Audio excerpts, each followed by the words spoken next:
A ver, ahí va. Muy bien, pues muy buenas noches tengan todos, todas, todes quienes nos estén escuchando en este momento.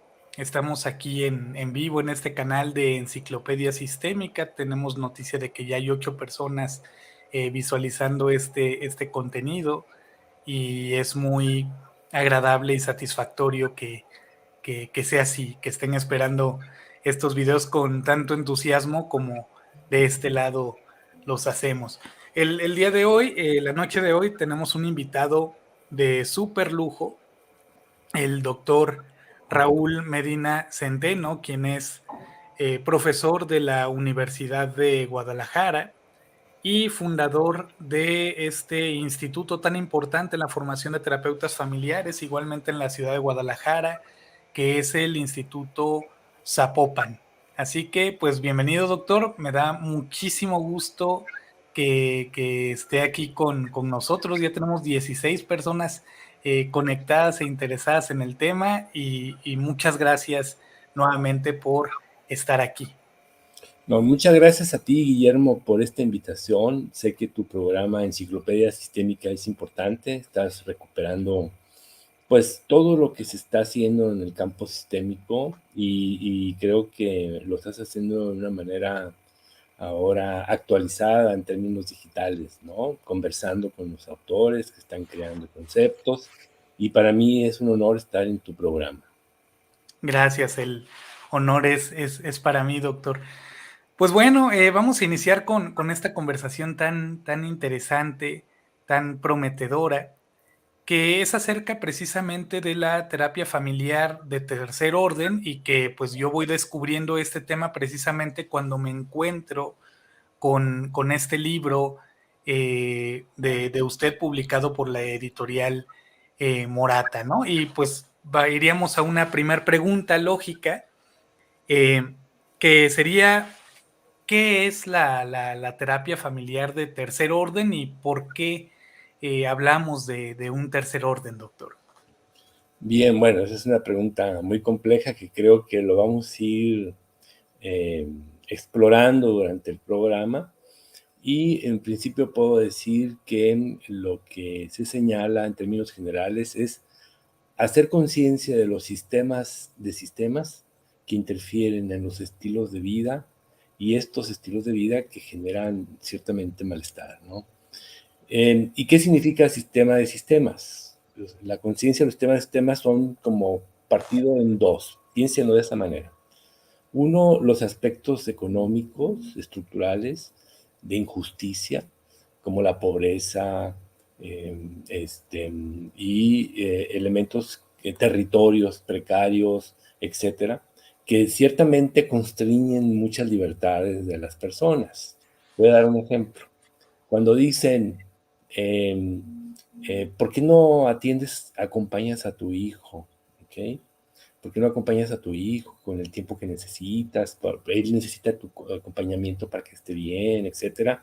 Y se enfocan las terapias sistémicas, a lo mejor muy puntualmente en esa pauta en que no acompañas a tu hijo, por eso tu hijo tiene este problema, igual tu pareja no te ayuda, bueno, toda una complejidad que está ahí. Sin embargo, cuando amplías el sistema de sistema en términos de cuestiones económicas o de injusticia, podríamos ver que esta pareja, si es que hay pareja, tendría que ir a trabajar todos los días de tiempo completo, porque los trabajos en México, en concreto en México, en los últimos 30 años se precarizaron. Y entonces, al precarizarse, ahora con un trabajo no es suficiente para vivir. Tienen que ir por fuerza los dos a trabajar. Y al ir a trabajar dejan a los niños solos o con terceros.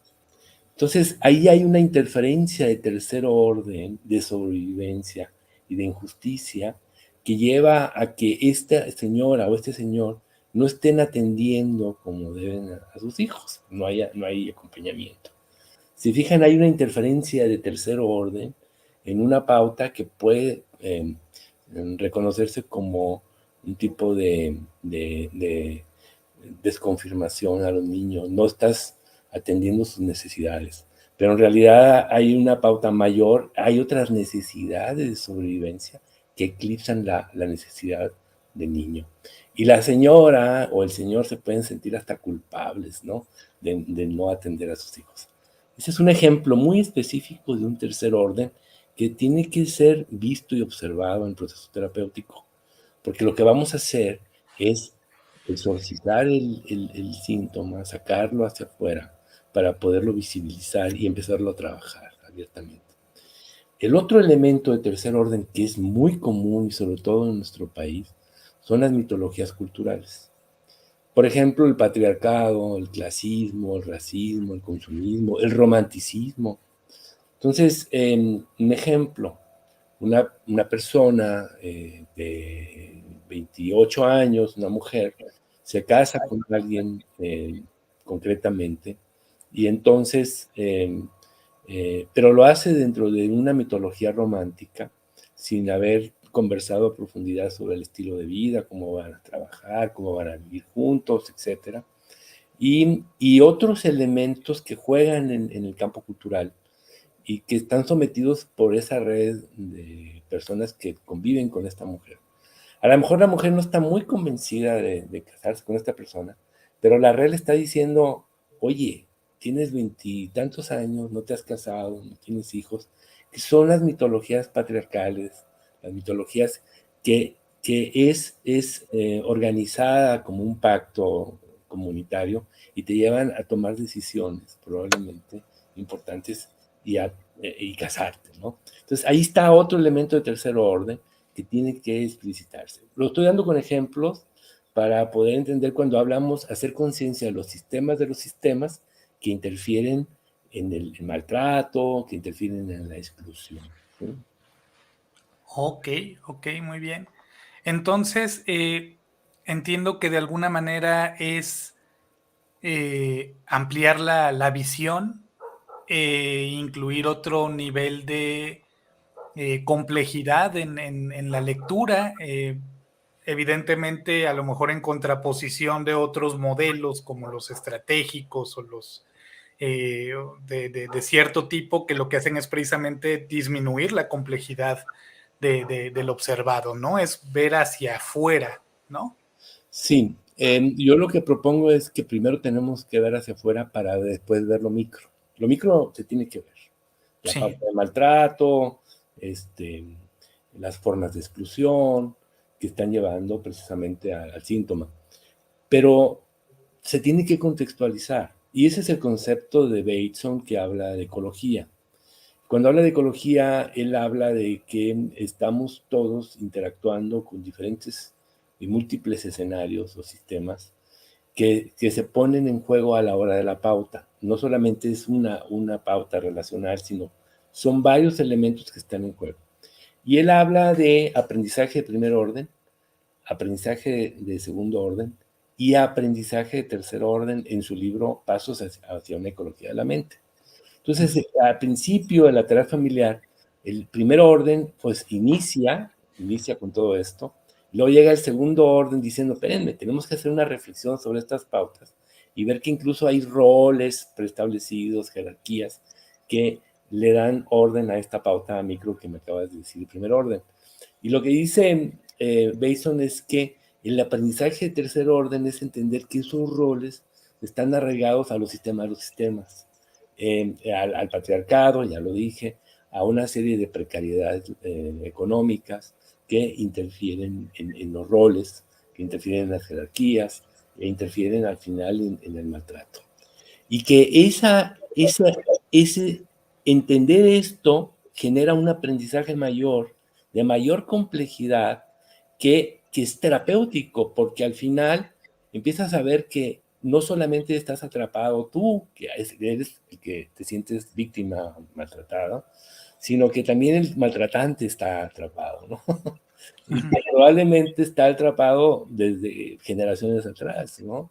Y entonces se hace todo un juego de explicitación terapéutica interesantísimo, ¿no? Que lo puedo ir describiendo paso a paso cómo se puede hacer un proceso de terapia de tercer orden, ¿no?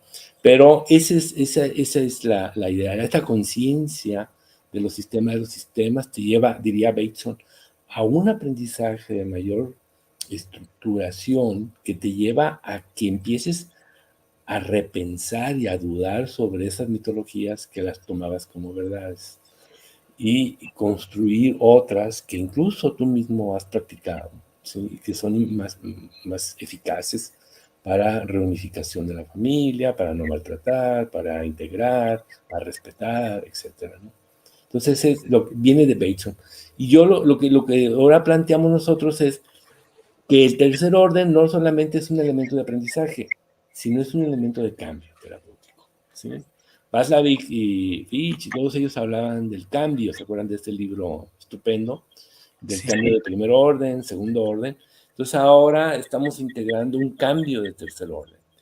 ¿Cuál sería el cambio de tercer orden? Pues hay que poner en duda esas mitologías que se dan por sentadas y se dan como verdades y que son incuestionables.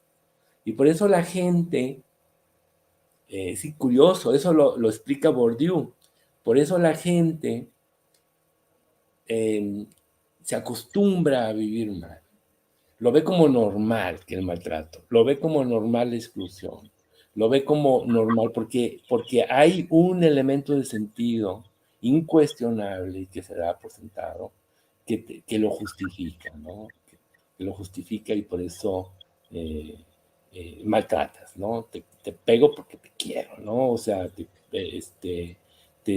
pongo este control porque es importante para tu educación, que está arraigada precisamente a una creencia de tercer orden probablemente que lleva a organizar esto, ¿no? Ok, bien.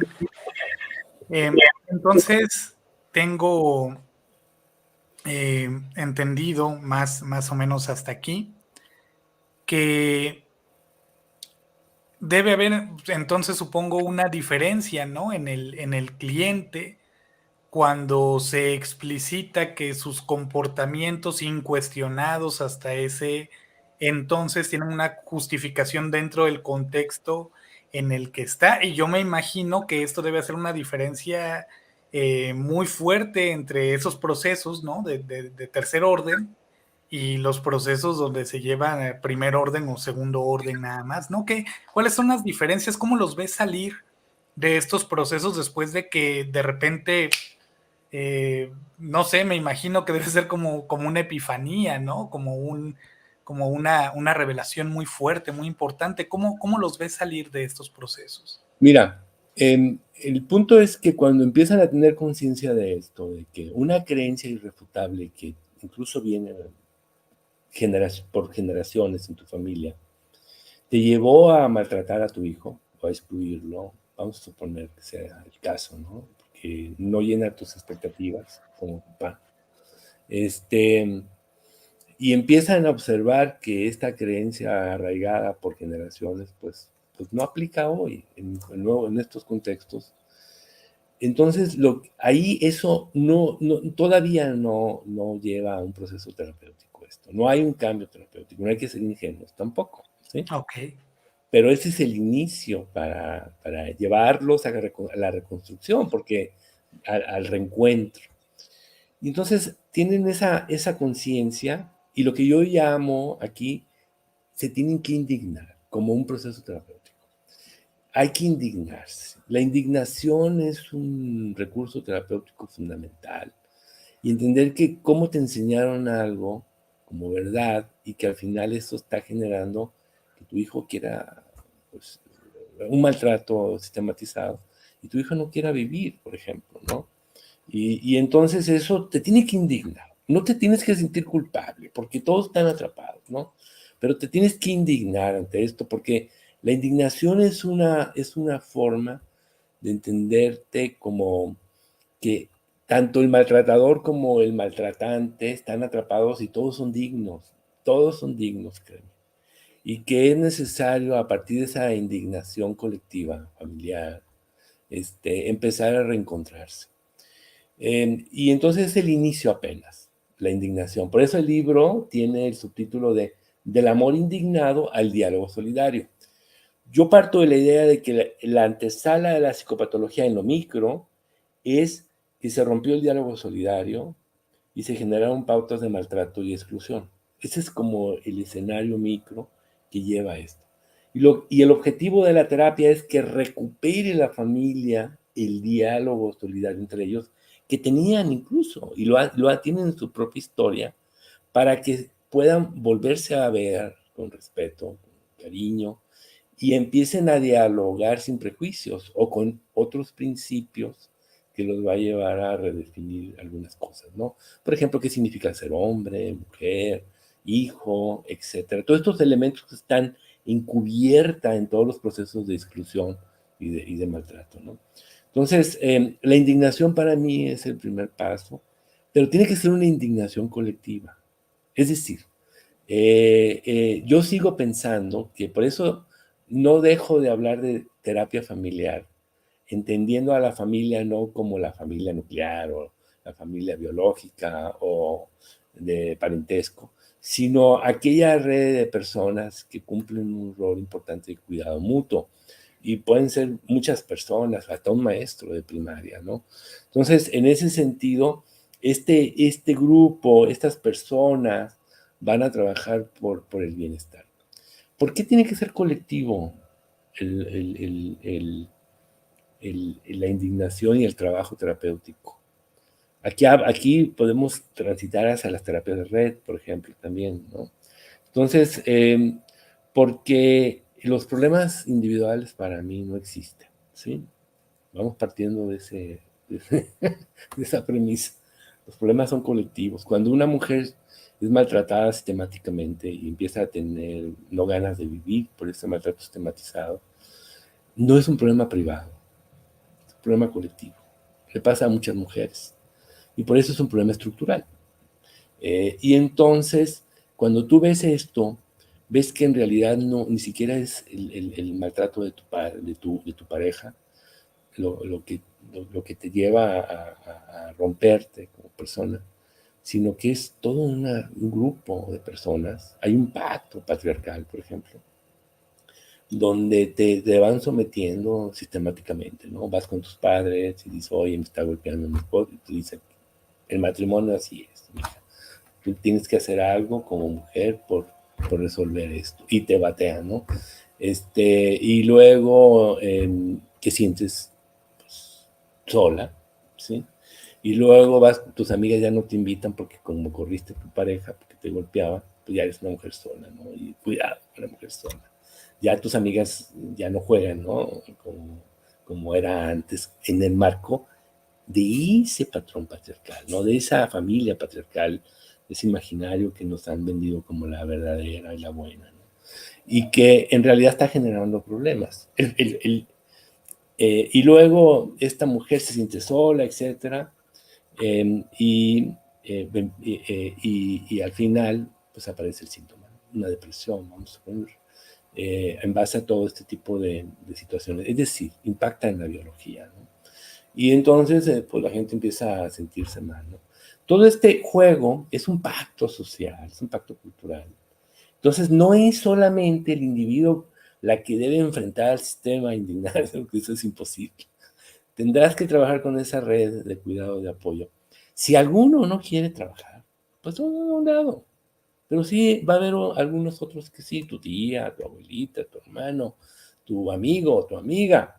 Entonces, el trabajo, a lo mejor podríamos poner trabajo de red, familia. Yo pongo familia porque considero a un maestro, vamos a poner de primaria, que escucha a un niño y lo hace sentir importante, como un tutor, ¿no? Un tutor de resiliencia importante y en su familia no lo ven al niño.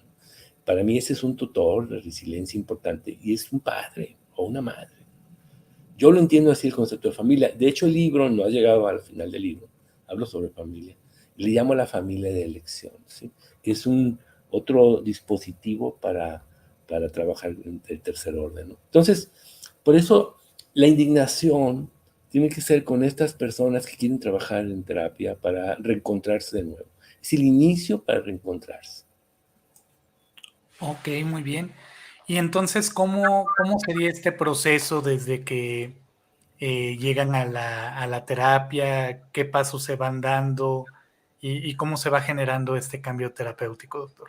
Sí, mira, en el libro viene, claro, viene una crítica a las psicologías individualistas, etcétera, y incluso a las neuros solipsistas también, la psiquiatría individualista, biologicista, y al final, bueno, y luego ya viene la posibilidad de que el tercer orden incluso no es un asunto de la psicología, es un asunto hasta de la biología. Y hay mucha investigación de esto, ¿no? Es decir, los estilos de vida que han cambiado en el transcurso de la vida, ahorita ya con la pantalla y con la revolución electrónica, pues ha cambiado mentalidades, ha cambiado formas de ser y cambia la biología también, ¿no? Interfiere en procesos biológicos. Es decir, la epigenesis te lo explica perfectamente. Entonces es un asunto de que incluso la evolución, el cambio biológico viene vinculado de afuera hacia adentro, no de adentro hacia afuera. Y en ese sentido, el tercer orden atraviesa transversalmente todos los campos, desde la biología hasta la sociología, hasta la historia, pero todos confluyen en la persona, vamos a poner el concepto de persona, ¿no? Y en el libro viene la segunda parte, viene el elemento de cómo hay que hacer esto, ¿sí? ¿Cuál es la estrategia terapéutica para llevar a hacer esto? Y inicio con la primera entrevista, ¿no? Bueno, primero empiezo con el diagnóstico, ¿no? ¿Qué es el diagnóstico para nosotros?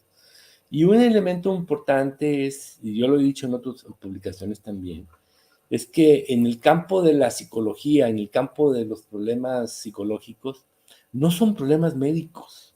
Eso lo vio Foucault perfectamente, que hubo un problema terrible en el siglo XIX a finales, donde se hizo una analogía entre problemas médicos con problemas psicológicos. Y a partir de ahí se neurobiologizó el problema mental, y eso fue un error epistémico y ontológico terrible.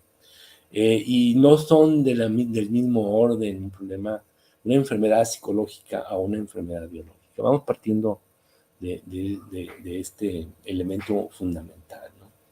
Y entonces, lo que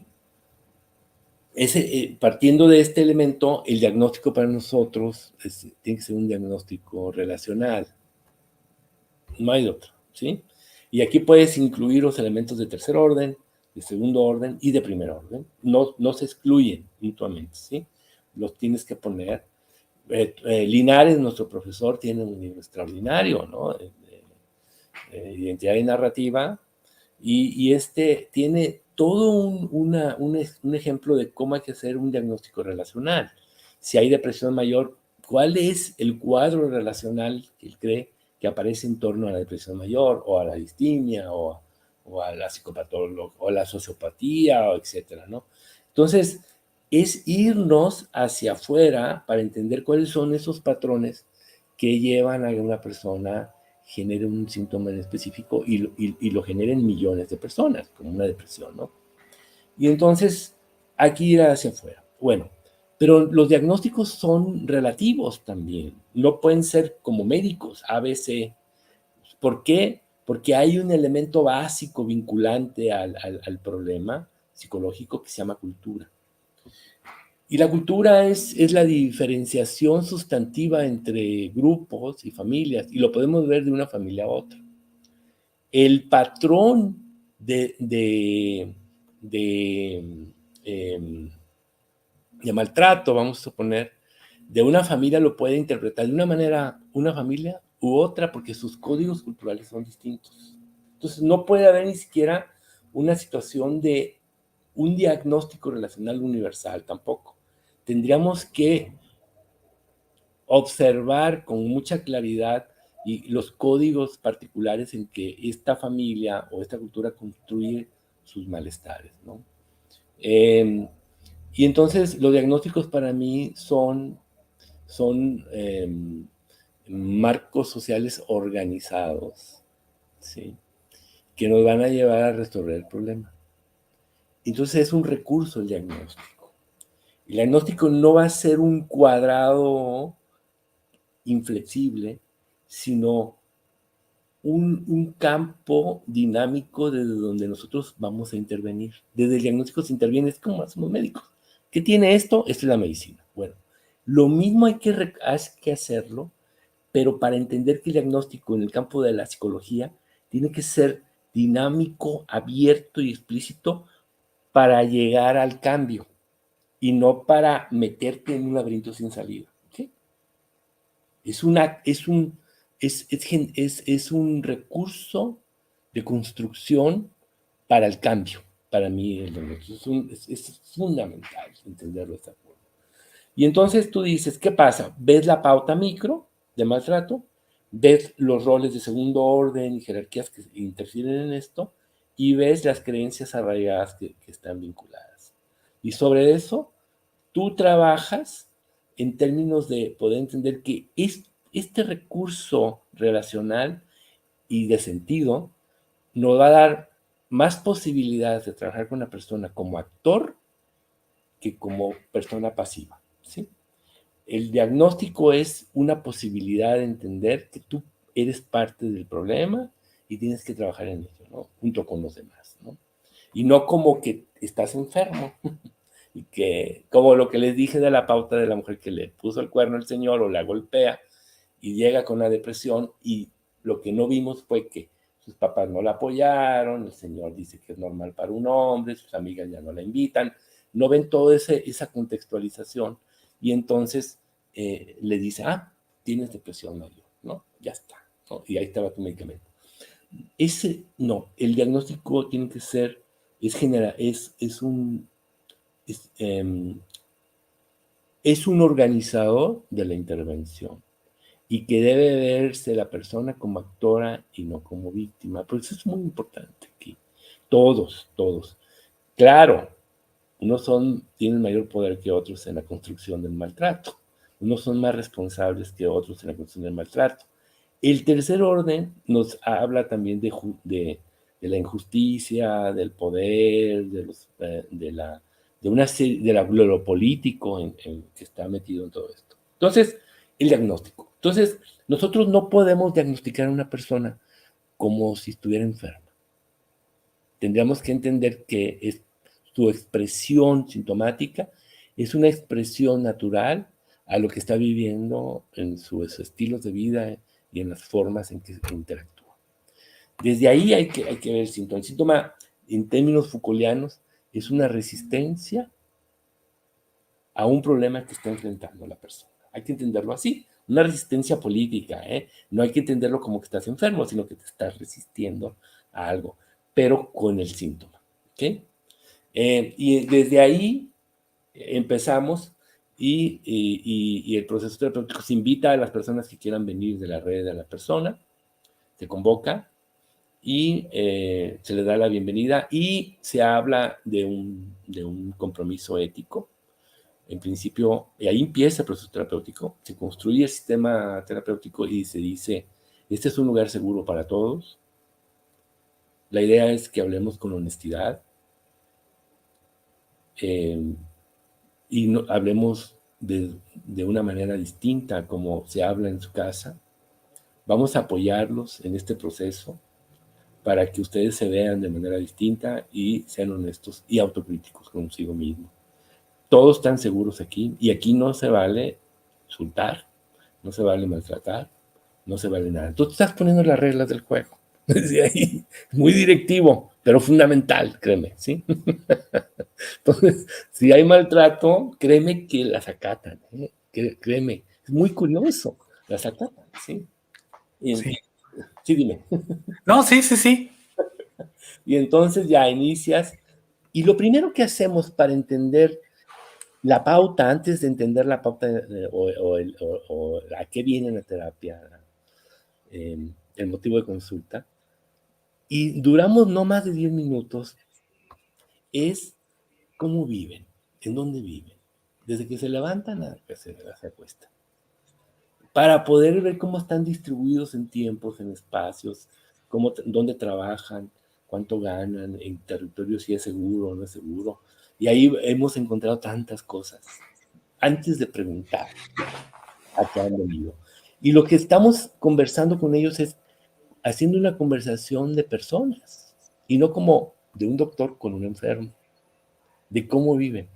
Y cuando ellos están hablando de cómo viven, créeme que ellos mismos empiezan a detectar elementos, como que no hay tiempo para los niños, está doblemente saturada la señora, el niño ha pedido alguna cosa pero no se le ha dado, el niño está saturado, está parentalizado, se le exige sin acompañar, pero ellos mismos lo están observando en su vida cotidiana.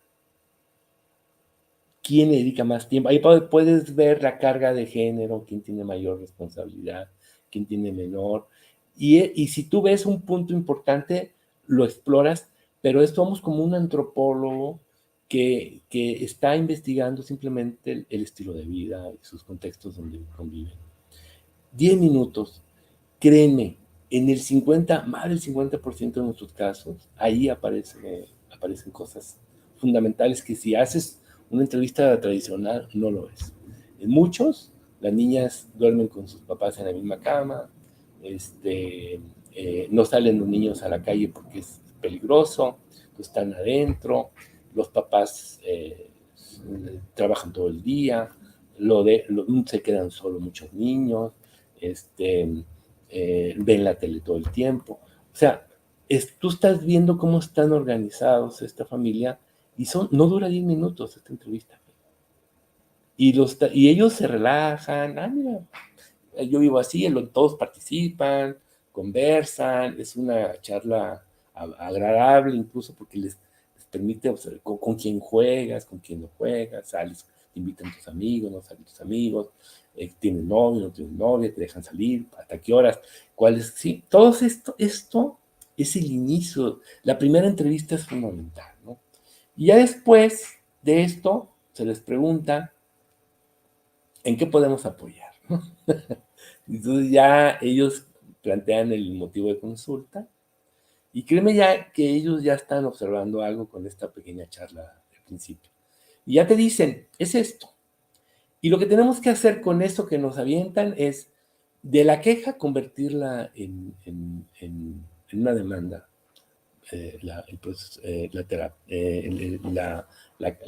La demanda, es decir, la queja, si es muy quejosa lo que te están diciendo, hay que convertirla en una demanda factible. Y ese es un trabajo que hay que hacer, importante, ¿sí? A ver, usted me está diciendo esto, usted cree que es esto, tienes que ir negociando con ellos qué es lo que quieren, ¿sí? ¿Qué es lo que cuál es el problema en realidad, ¿no? Y tiene que haber un consenso. Aquí, por ejemplo, Hailey, fundamental, primero orden, pero es fundamental porque no se te va el proceso terapéutico porque tienes 10 sesiones y no sabes todavía lo que quieren. No, aquí en la primera es así. ¿Te fijas cómo hay que meter cosas del primer orden, segundo orden, tercer orden? Y ya después les preguntas algo fundamental. ¿Por qué creen que pasa esto? Entonces ahora van a sus explicaciones del sentido sobre por qué ellos creen, cuáles son sus hipótesis de ellos por qué está pasando esto. Esta pregunta es fundamental y le vas a dar voz a todos. A ver quién primero habla y tú ya le vas a dar voz a todos, porque ahí es donde vas a ver el sentido que le otorgan ellos al problema. Y ese, dirían los narrativos, es parte del problema, su propia explicación del problema, ¿ok? Porque es la manera en que ellos entienden el problema y lo siguen tratando de esa manera y se sigue dando el problema, ¿ok? Entonces hay que integrar, no está separada. Y ahí puedes meter preguntas de pautas, ¿sí? Me estás diciendo esto y esto. A ver, dame un ejemplo. Deme un ejemplo cuando pasa esto. ¿Quién está, quién no está, qué sucede? Y con ejemplos específicos cuando aparece el síntoma. En términos para poder entender la pauta. Pero están metiendo ellos el sentido de su... Y tú ya estás haciendo ahí un diagnóstico relacional y de sentido, ¿sí? Y ya tienes, créeme, en una lista elementos de tercer orden ahí. opuestos, que los vas a trabajar después en las siguientes terapias. Que los niños no jueguen porque el territorio es súper peligroso, que los niños estén solos, que los papás trabajen todo el día y se vayan a trabajar todo el día en largos trayectos y no regresen, que los niños, que no haya una red de apoyo externa. Tú ya tienes una lista, que duerman todos en el mismo cuarto, que cómo hay que reorganizarlo. Minucci, mira, ahí Minucci lo hace muy bien, ¿sí? Entonces, tú ya lo tienes con simplemente cómo viven, ¿sí? Para poder reorganizar un poquito esto e iniciar, ¿no? a la intervención. Y ya después se les da una devolución, se les agradece, etcétera, pero ya tienes, créeme, un mapa de cómo hacer todo un proceso terapéutico. Te pueden sorprender con muchas cosas, ¿no? Así iniciamos la primera entrevista. Ok, súper. Es muy interesante todo esto porque efectivamente luego lo omitimos y a mí me ha pasado, ¿no? Yo creo que nos ha pasado a muchos terapeutas que a veces damos por sentado ciertas cosas y luego dejamos una tarea como si les fuera posible hacerlas, como a ver, no sé, un ejemplo, ¿no? Antes me pasaba más, ahora me pasa menos, ¿no? Vayan al cine y hagan esto y aquello y lo otro, ¿no? Y de repente piensan, oye, pero pues ir al cine cuesta 700 pesos y sí, o vengo al cine o vengo a la terapia, ¿no? Vale. Entonces, me parece que también habla de que para esto también el terapeuta tiene que tener una conciencia muy importante acerca incluso de su propio papel como terapeuta, de su propio papel político, de sus propias construcciones, en fin, ¿no? Y esto, pues, yo creo que está relacionado, tengo aquí el libro, si volteo para abajo no, es que tengo aquí el índice de la versión digital que conseguí, este, pues tiene que ver, me imagino, ¿no? Con esta parte em, de el mismo terapeuta incluirse como parte de todo ese sistema, ¿no? Y ponerse del lado de la familia, ¿no? Sobre todo. Y ahí está la cuestión de la indignación probablemente, ¿no? ¿Cómo se pasa de esta indignación colectiva a ese diálogo solidario? Ok. Bueno, antes que lo que acabas de decir es fundamental, la reflexión es hacia los propios terapeutas, y hay una serie de factores o de premisas que yo pongo fundamentales, ¿no? Ninguna terapia, ningún modelo tiene la verdad absoluta, básico. Por lo tanto, tu posición como terapeuta debe ser modesta. Sí, 2, la familia es la experta de su malestar. Ellos te van a explicar por qué están como están. Sí, es decir, no saben cómo salir, pero te van a decir sus creencias y las pautas. Ellos son los expertos de su vida, de su malestar. Y ahí es donde vas a encontrar los recursos para salir adelante, créeme, no fuera de su contextualización. Y eso el terapeuta lo tiene que tener bien claro. El otro elemento fundamental es que el terapeuta debe ser respetuoso con el otro, es decir, entender que son personas dignas todas, igual que el terapeuta, y que no vas a prejuiciarlos, porque si los vas a prejuiciar, créeme que el diálogo terapéutico no se va a dar. Aunque tú no lo digas con las palabras, pero tu cuerpo rechaza a la persona que está ahí, aunque sea un abusador, un maltratador, ya no se dio el proceso terapéutico. Y esa es una cuestión emocional. Yo estoy poniendo dos elementos básicos y el otro es el político. ¿Cuál es tu papel en este consultorio, en esta clínica ante la sociedad? Son premisas que están en mi otro libro, los invito a que lo lean, está en la red, es gratis, se llama Cambios Modestos, Grandes Revoluciones, Terapia Familiar Crítica. Eso lo escribí en el 2011. Este es mi segundo libro, ¿sí? Entonces ahí pongo las 6 premisas básicas para que el terapeuta se convierta en un verdadero agente de transformación desde las necesidades de las personas, no del terapeuta, ¿no? Y por eso yo, ya lo viste, las ciencias sociales son mi recurso sustantivo aquí para poder enfrentar esto. Bueno, segundo, ¿cómo hay que hacer para que después de que tengan esa conciencia de que han estado enredados, se han dividido, se han maltratado, han dejado de dialogar y se han maltratado, y esto ha generado que uno de nuestros hijos o nuestra pareja ya no quiera vivir, por ejemplo, o esté ansioso, o huya, se vaya, ¿no? Etcétera.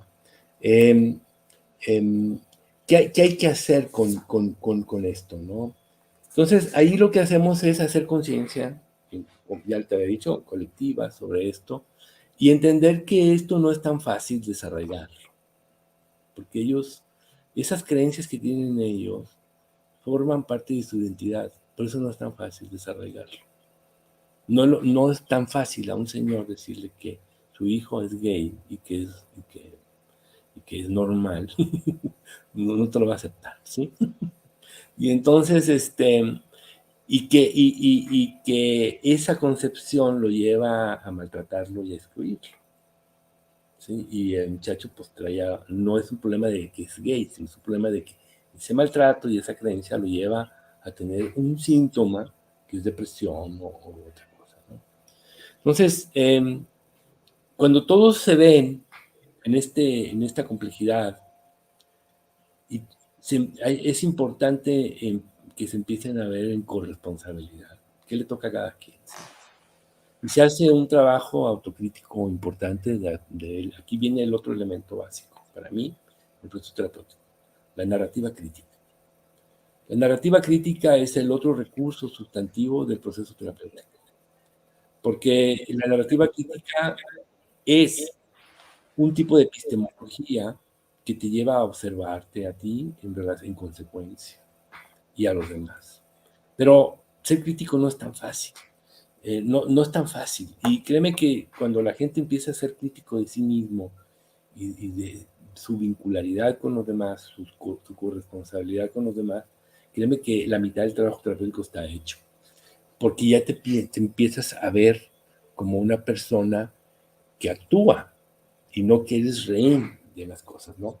Que eres un actor del escenario y no una persona X, ¿no? Y no un depositario de la agresión también, ¿no? Sino que tú puedes actuar.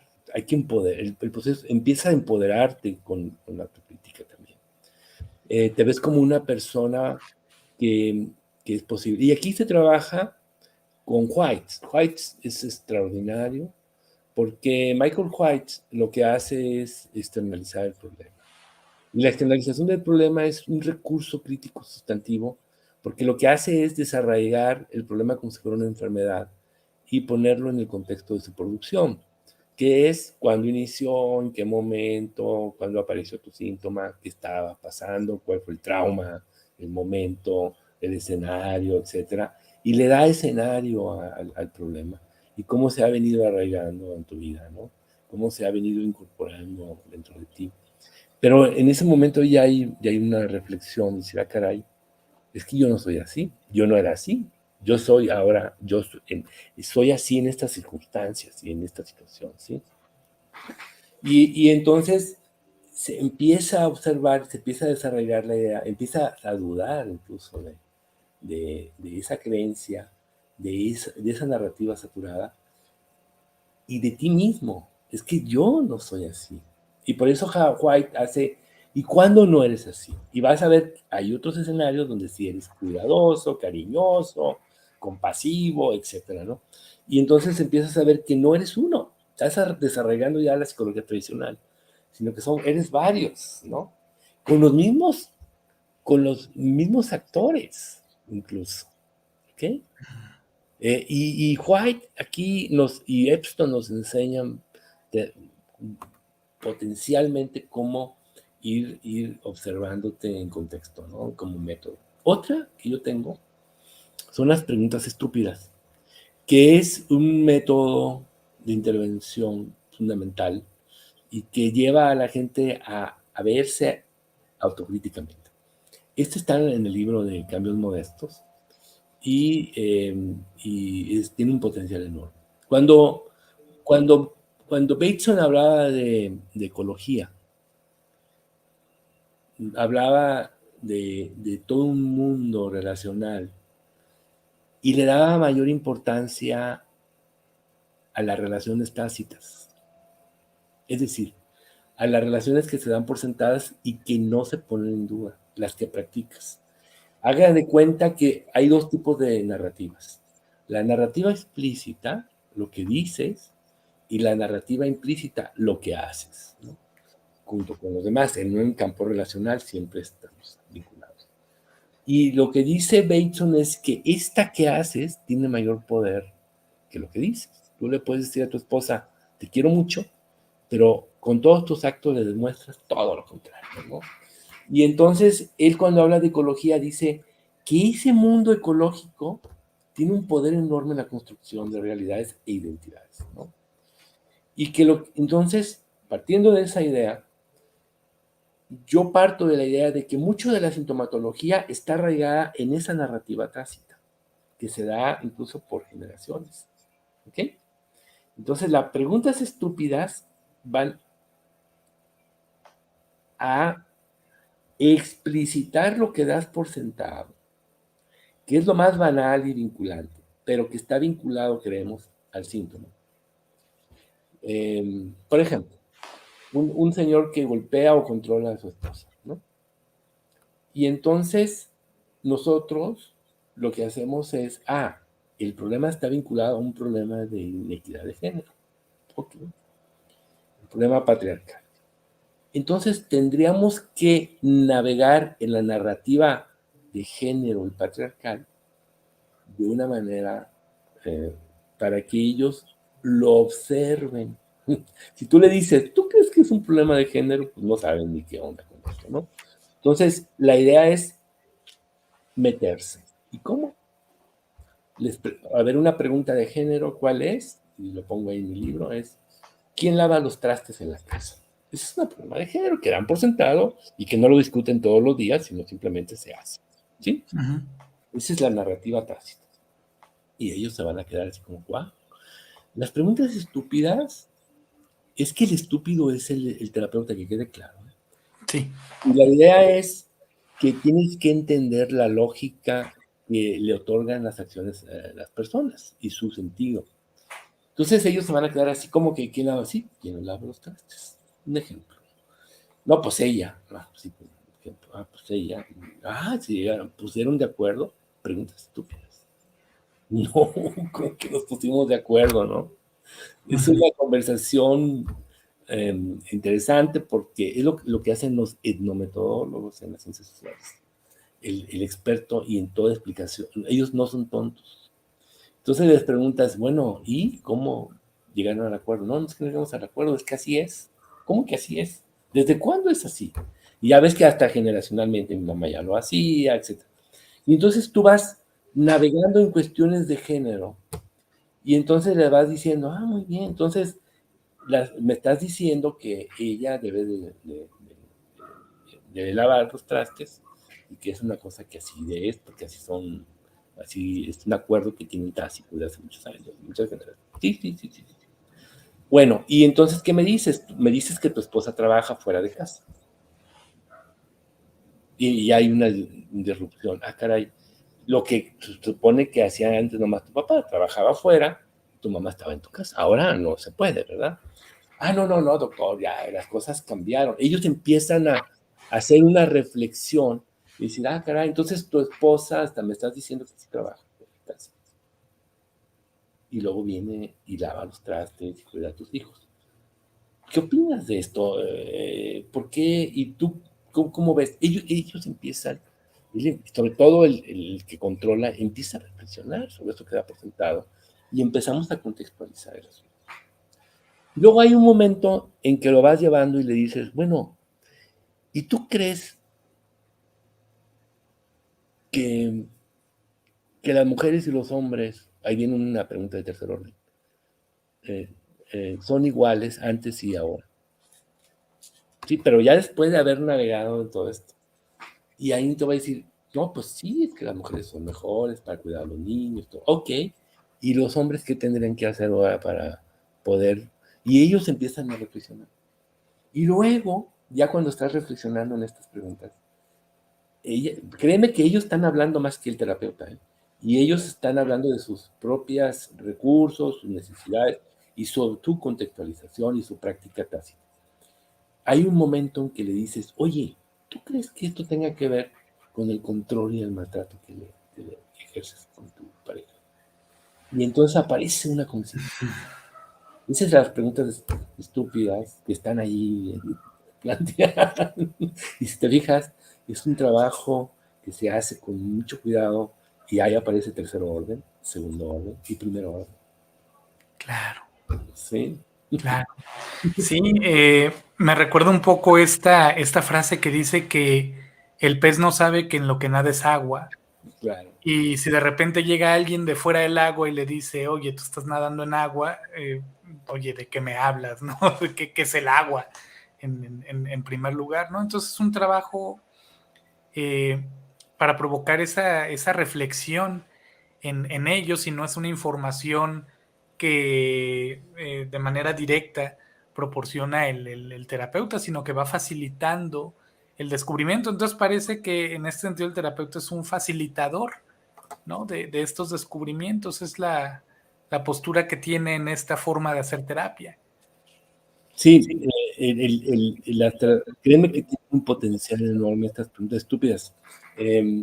Y ellos mismos van sacando sus conclusiones, ¿eh? Van sacando sus conclusiones y van siendo, y luego los metes a un campo de autocrítica, ¿no? Y tú, ahora sí tú, como persona, ¿qué tendrías que hacer, ¿no? Ahora, ¿no? Para que esto no suceda. Y luego ahí te vas a enfrentar con muchos demonios y muchas cosas, ¿no? Porque le va a costar mucho trabajo a este señor hacer un cambio, ¿no? De segundo orden. Pero sin embargo, ya va esa conciencia de tercer orden que lo hicimos a través de las preguntas estúpidas, lo va a llevar a reflexionar y que ha sido injusto lo que ha hecho, ¿no? Hasta ahorita, ¿no?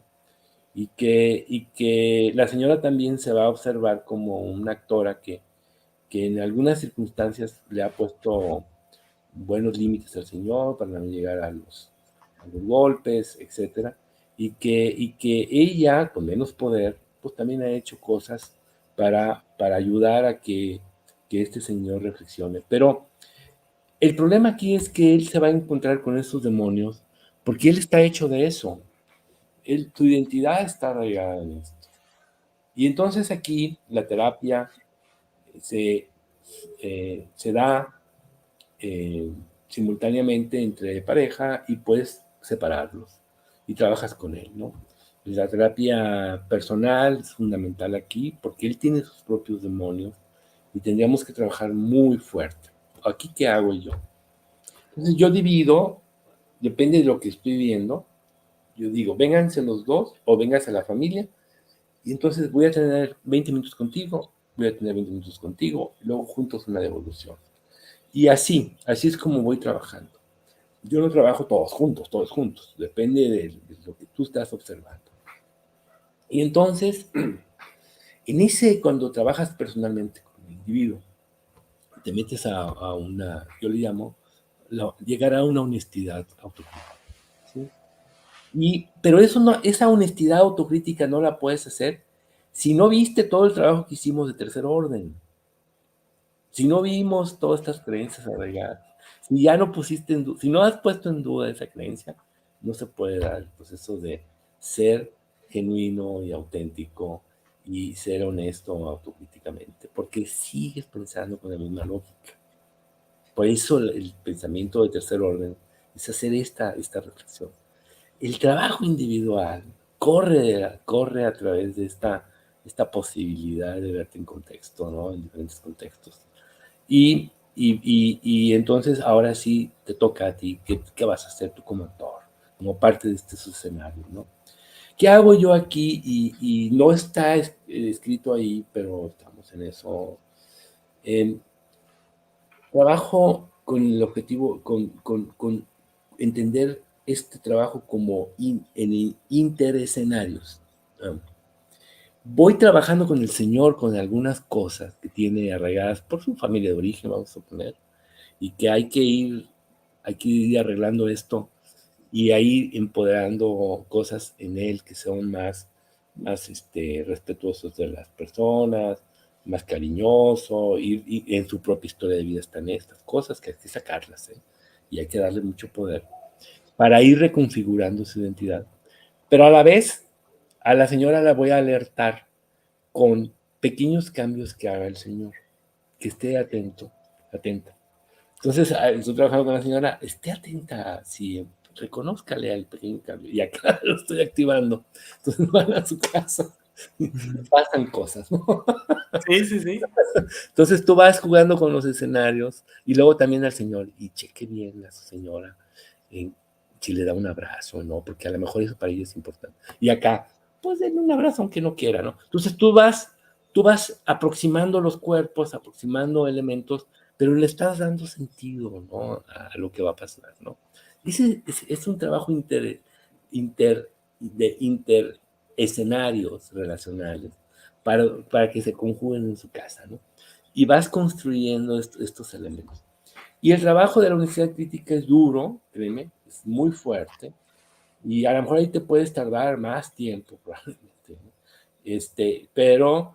Pero al final, créeme que el mejor recurso para sacar esa identidad, ese demonio que ha hecho que no converses con tu familia y tus hijos, eh, es tu propia familia. Es esa red que está allá afuera. Hay otro elemento básico.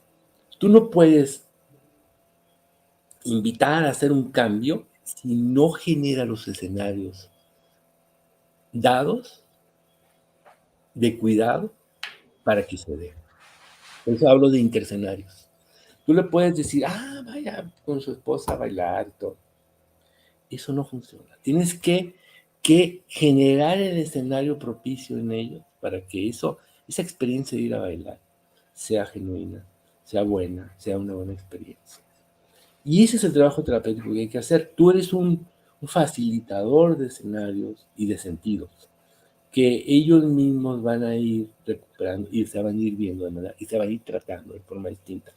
Y solo a base de esa cotidianidad y de cambios es como la identidad cambia. No hay otra. Y es en conjunto otra vez. Es en colaboración. Solo nadie llega ni a la esquina, ¿sí? Porque no vive solo, ¿sí? Y ese es el trabajo en pocas palabras. Los invito a que lean el libro. Ahí está mi Sí, correo electrónico. Podemos ir seguir conversando. No sé. claro, claro, claro. Pues estoy yo encantado, maravillado con esto, un poco incómodo, debo decirlo. Te voy a expresar un poquito mi incomodidad y es que yo he trabajado en el ámbito estratégico durante mucho tiempo. Y es justo cuando me meto a trabajar en esto de la divulgación de la terapia sistémica, que trato de expandir mi horizonte, pues es donde me doy cuenta que no sé nada. A pesar de que pues creo saber sobre algún punto en específico, pues veo todo esto y de verdad me siento sin llantas para tener una conversación más fluida, pero sí me siento muy maravillado de todo este mundo que se me va abriendo. Yo tengo así que confesarlo directamente. Y es lo que veo también aquí en los comentarios, ¿no? Con algunas personas que están comentándonos cosas. Por ejemplo, Fer López, que nos dice que es un gusto escuchar la ponencia del doctor Raúl. Está también Daniel Alejandro Miranda, que dice que desde su práctica de trabajo social utiliza la mirada de tercer orden, ¿sí? Brenda Karina menciona que el libro le ha dado muchas herramientas y complementa acá para la atención psicológica desde el tercer orden. Y bueno, yo no tengo un libro en físico, pero evidentemente aquí lo tenemos en un formato digital, no pirata, hay que respetar los trabajos de los autores. Es de Editorial Morata, La terapia familiar del tercer orden, del amor indignado al diálogo solidario, efectivamente, ¿no? Y y bien, doctor Dan, me gustaría preguntarle también para que nuestros escuchas lo, lo sepan, ¿dónde se pueden entrenar con usted? ¿Qué actividades al respecto hay sobre esta modalidad de hacer terapia? Cuéntenos. Sí, mira, nosotros somos un grupo de universitarios de varias universidades de mucho prestigio de Guadalajara, de la Universidad de Guadalajara principalmente, en donde yo pertenezco, y del ITESO, también de la Universidad Jesuita, eh, y nos juntamos en las tardes que se da la maestría en terapia familiar oficial, son 3 años, bien, vienen dos veces a la semana, de 5 a 9 de la noche, y es en el Instituto T Zapopan, la T y Zapopan juntos. Se da la maestría, actualmente tenemos 4 grupos, tenemos 80 alumnos, y ya tenemos más de 16 generaciones. Tenemos 20 años en el instituto y ahí se da un servicio a familias de bajos recursos de donde se lleva la práctica supervisada clínica. Somos la última puerta, como ustedes saben, ¿no? Vienen del DIF, del Hospital Civil, de los hospitales San Juan de Dios. Trabajamos en conjunto con ellos y en el instituto, pues no solamente estoy yo, están otros. Yo te invito a ver a Esteban Lazo, ¿no? Ahí tiene un libro nuevo también, se llama Terapia Familiar con Clave Emocional. Lo acaba de sacar en Morata también, no en esta colección, pero por Morata. Y es otro de nuestros colegas también muy proactivo en escribir. También está Tania Méndez y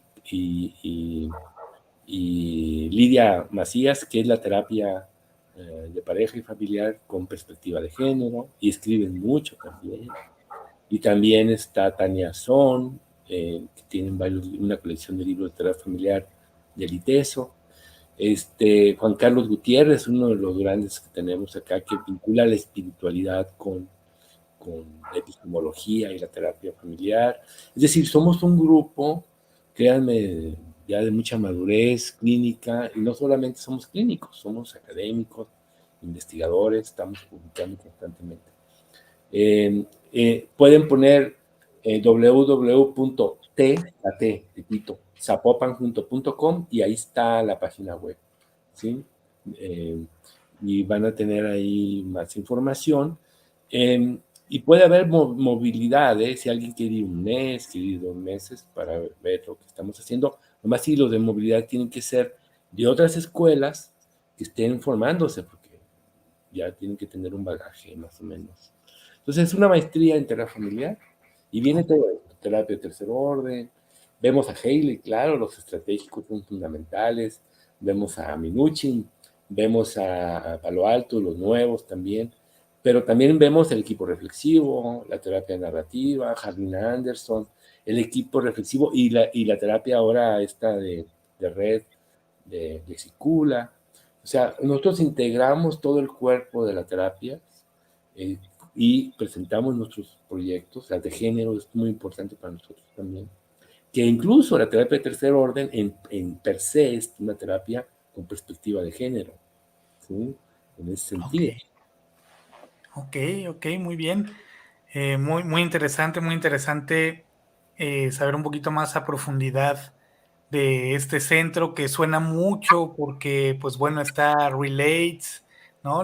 Que acaban de tener un congreso en Costa Rica, en donde usted estuvo presente por lo que he visto ahí en redes, que nos suena, ¿no?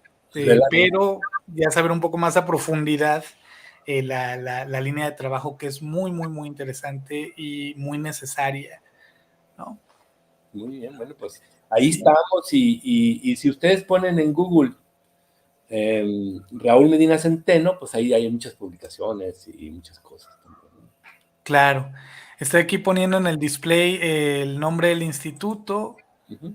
Así es. la página, Ujú. ¿vale? Para que la puedan visualizar y hay un gran testimonio de Scarlett que dice que soy egresada del Instituto Zapopan y le recomiendo ampliamente la maestría, me sigo formando y me cambió la vida personal y profesionalmente, Y ¿no? Scarlett trabaja en Estados Unidos, fíjate, ya trabaja ahí con inmigrantes y con todos estos grupos.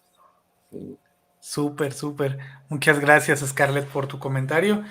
Y pues bueno, con esto concluimos la conversación del día de hoy, que más que conversación fue una cátedra aquí porque me siento con pocas ruedas, pero me ha encantado. Espero que a todos ustedes también, a quienes nos escuchan también, que les haya sido muy útil y que les sirva como incentivo para profundizar más en estos conocimientos.